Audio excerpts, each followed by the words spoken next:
भंडारा जिल्ह्यात काल सायंकाळी अचानक वादळी वाऱ्यासह पावसाने हजेरी लावली आणि त्या दरम्यान अनेक ठिकाणी जे आहे घरांचे मोठ्या प्रमाणात नुकसान झाल्याचे चित्र पाहायला मिळत आहे। आपण सध्या जो घर बघत आहोत हा घर आहे भंडारा जिल्ह्यातील लाखनी तालुक्यातील केसरवाडा पवार येथील आणि बघू शकतो आपण घरावरील जे छत आहे ते अक्षरशः उडून गेले चित्र इथं आपल्याला पाहायला मिळत आहे। आणि जे फाटे आहेत लाकडं आहेत घरात वापरण्यात आलेली ते पूर्ण अक्षरशः पडलेली इथं आपल्याला दिसून येत आहेत। आणि जे घराचे आहे मोठ्या प्रमाणात नुकसान झालेलं आहे। एका बाजूला आपण बघू शकतो इथं ते धान सुकायला ठेवलेले दिसून येत आहे।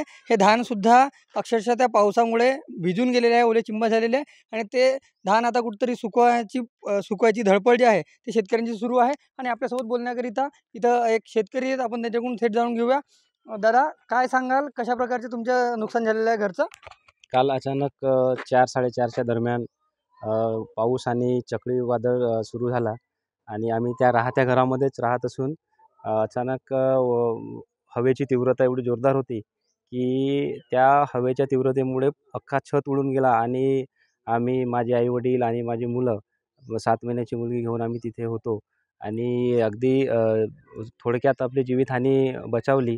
परंतु आमचे जे अन्नधान्य होते, धान फसलीचे झालेले होते ते सुद्धा ओले झाले, कवेली उडून गेल्या, छत उडून गेला आणि बरंचसं आपला नुकसान झालेलं आहे। तर काय नेमकी आपली मागणी आहे आता? आणि कालपासून अद्यापही आम्ही महसूल विभागाच्या तलाठी ऑफिसला आणि तलाठी मॅडमला पण सांगितलं की असं असं झालं, पण त्यांनी आतासुद्धा पंचनामा केलेला नाही। आता ह्या झालेल्या नुकसानीला नुकसान भरपाई मिळावी अशी आमची मागणी आहे। नक्कीच जे घराचं आहे यांचं नुकसान झालेलं आहे मोठ्या प्रमाणात आणि आता राहायचं कुठं असा प्रश्न त्यांच्यासमोर निर्माण झालेला आहे, कारण की त्यांचं घराचं छप्पर जे आहे ते पूर्णपणे उडून गेलेलं आहे। आणि अशात आता पंचनामे व्हावेत आणि तात्काळ नुकसान भरपाई मिळावी अशी मागणी यातील नागरिकांकडून केली जात आहे। रुपेश सपाटे, TV9 मराठी, भंडारा।